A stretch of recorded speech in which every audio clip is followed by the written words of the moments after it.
Gucci e Facebook uniti nella lotta alla contraffazione. Questa è una di quelle notizie che sono comparse su tutti i media, su tutti i giornali online e offline. Perché? Perché è una notizia importantissima, è una notizia che, come ne abbiamo parlato un po' di tempo fa, che univa Amazon e Ferragamo nella lotta alla contraffazione, in questo caso due colossi, Gucci e appunto Facebook, si oppongono alla contraffazione e lo fanno anche questa volta in America. Io sono Ornella Uzzino, produco borse per altri e per amore del mio lavoro racconto tutto quello che c'è dietro al mondo delle borse originali, ovvero vendute e prodotte attraverso il mercato legale. Se ti vai ad approfondire poi un po' la mia storia, c'è scritto tutto in questo libro, ti lascio il link qui sotto. Sono molto interessata a tutto quello che è la contraffazione, la combatto da anni proprio perché è uno dei mali che non porta ad emergere tante realtà made in Italy, ma parliamo di questo e di altro dopo la sigla.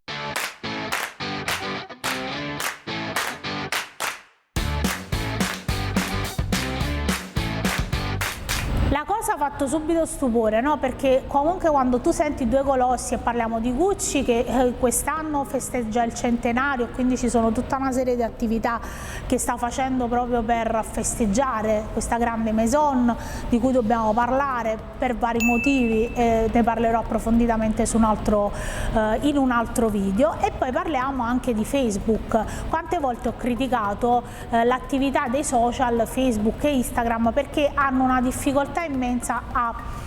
poter segnalare tutto quello che è falso. In realtà poi loro dei lavori li fanno a grandi livelli. Faccio una nota prima di andare a leggere l'articolo e tutto il resto. Nell'articolo si dice che Facebook, appunto, e i vari social collegati adesso stanno facendo tantissimo per la lotta alla contraffazione e fanno attenzione alle segnalazioni che vengono fatte sulla proprietà intellettuale. Io trovo ancora assurdo che per fare una segnalazione su Instagram e su Facebook di merce contraffatta bisogna andare nella sezione proprietà intellettuali, segnalare tutta una serie di cose, riempire un modulo, mentre se dobbiamo segnalare contenuti inappropriati di altra natura è molto più semplice ed efficace. Allora cerchiamo di rendere anche da parte Zucchi, insomma ascoltami, cerca di rendere anche molto più semplice l'accesso alle segnalazioni, perché così molte più persone, fra di noi insomma ci siamo in tante, ogni tanto mi segnalate anche su Instagram, mi andate le pagine e tutto il resto,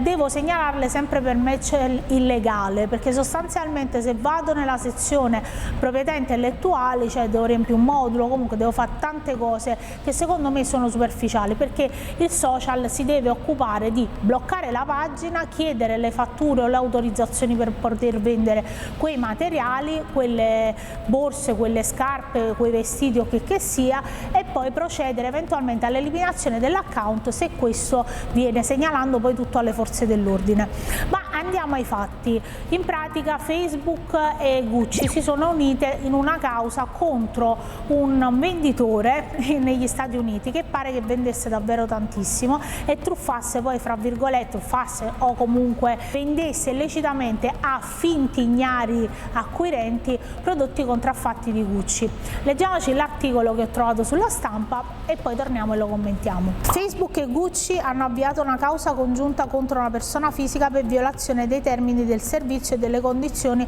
di uso di Facebook ed Instagram, nonché per la violazione della proprietà intellettuale di Gucci, contraffazione di marchi Gucci e concorrenza sleale. Concorrenza sleale è un termine importantissimo da questo punto di vista. La causa è stata instaurata negli Stati Uniti presso il Tribunale distrettuale nord della California. L'impegno del team di Gucci dedicato alla proprietà intellettuale ha portato solo nel 2020 alla rimozione di oltre 4 milioni di annunci di prodotti contraffatti online su varie piattaforme, al sequestro di 4,1 milioni di prodotti contraffatti e pagine social media. Tanti sforzi, recita ancora la nota, sono volti a preservare il patrimonio creativo di Gucci e al tempo stesso a tutelare i clienti, che devono essere messi nelle condizioni di avere certezza dell'autenticità dei prodotti Gucci e non rischiare di acquistare prodotti contraffatti. Perché è importante questa notizia? Perché prima prima mette in luce una cosa di cui parlo da tantissimi anni. Non è vero che i brand del lusso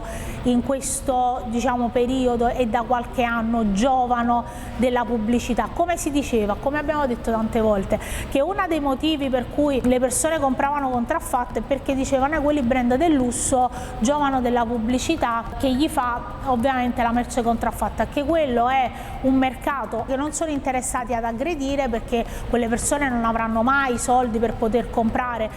prodotti originali, e quindi non gli toglie fatturato, non gliene frega niente, anzi sono stesso loro che fanno la contraffazione, perché le distorsioni arrivano a 1001 cose. Io dico sempre: compra sempre borse originali, proprio perché originale significa prodotto e venduto attraverso il mercato legale. Già questo basterebbe per capire che, a prescindere dalle motivazioni per cui tu pensi che comprare contraffatto sia meglio che comprare originale, dovresti scegliere di comprare originale. In più, adesso che cosa succede? Che aziende come Gucci, che mettono in campo tantissime cose, ve lo posso dire insomma perché noi ci collaboriamo, hanno fatto tantissimi passi in avanti anche per l'anticontraffazione, perché è una sofisticazione, è un rubare fette di mercato importanti. Non è vero che adesso si parla solo della borsa da 20-30 euro, si parla comunque di prodotti 200, 300, 500, insomma prodotti che aggrediscono una nicchia che a loro interessa e che quindi ovviamente quando gli tocchi la tasca, un po' come succede a tutti quanti, hanno cominciato a subire i problemi derivanti da questa cosa. Se non fosse poi che certi prodotti provengono dall'overrunning e quindi da tutta una serie di come abbiamo detto sempre, di cose illecite che fanno i terzisti, che producono per il brand e poi vendono sotto banco le sovrapproduzioni, che poi non sono sovrapproduzioni, insomma poi l'abbiamo spiegato in altri video. Però detto questo, si unisce a Facebook, perché Facebook ovviamente che si sta evolvendo non solo come social ma anche come marketplace, e quindi come diciamo antagonista di Amazon, vogliamo dire, anche se Amazon è molto più alto perché è basato sulla logistica e tutto il resto, però diciamo che Facebook, Instagram, WhatsApp un giorno saranno veicoli di vendita, lo sono già tuttora. Ad esempio su Instagram c'è la possibilità di aprire delle pagine dove vendere, degli shop, oppure su Facebook dalle pagine aziendali e non dai profili personali perché è illegale,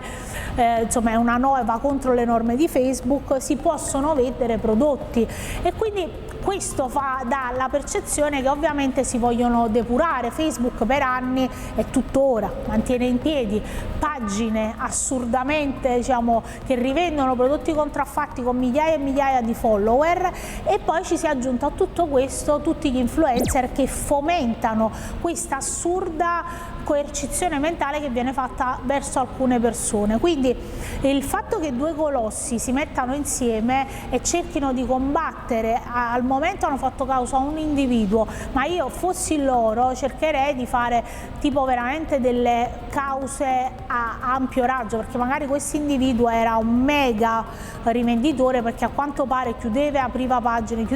pagine. Una cosa che mi viene da sottolineare è perché poi queste cause si fanno soltanto all'estero, e poi io non conosco la normativa statunitense, quindi non so come funziona dal punto di vista della tutela dei marchi, brevetti, della proprietà intellettuale, della lotta alla contraffazione e tutto il resto, ma è probabile che ci sia una sensibilità maggiore sia da parte dei legislatori sia da parte proprio di chi poi deve affrontare queste cause, perché mi pare strano che in Italia, ahimè, covo di tanti smerci illegali, non vengano fatti questi tipi di cause a livello anche mediatico, perché sarebbe importante anche far capire che questi brand, che questi grandi colossi fanno causa in Italia alle tante persone che vendono illegalmente i prodotti. Voi ovviamente continuate a segnalare i prodotti sui vari social o a cercare di bloccare le pagine, però mi fa un po' strano che ci siano tanti smerci illegali in Italia e questi colossi facciano causa sempre e solo in America. È successo pure con Ferragamo, ne ho parlato in un altro video,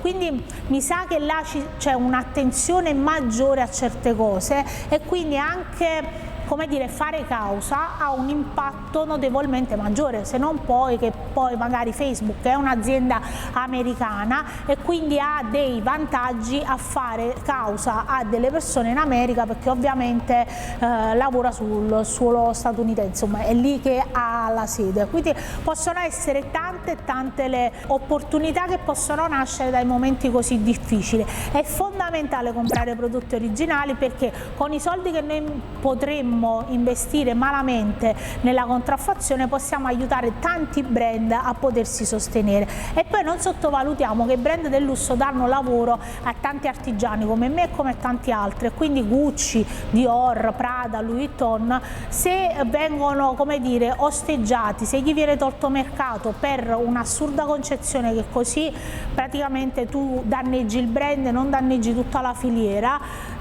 questa cosa avrà delle ripercussioni pesanti, perché il brand magari si ridimensioneranno, apriranno fabbriche loro, se i terzisti non cominciano ad essere più legali e quindi a non vendere anche loro prodotti contraffatti dalle fabbriche, ovviamente questa cosa penalizzerà tantissimo la filiera. Ma sono argomenti molto complessi che magari mi vado a approfondire in altri video. Io ho bisogno come sempre della tua opinione, ho bisogno del tuo supporto, quindi condividi, metti un mi piace, fammi sapere cosa ne pensi. Compra sempre borse originali. E come dico sempre, questo video non è sponsorizzato né da Gucci né da Facebook, perché qui c'è libero pensiero e libero confronto, ma non si accettano né fake news, né fake person, né fake niente. Noi ci vediamo al prossimo video, ciao da Ornella.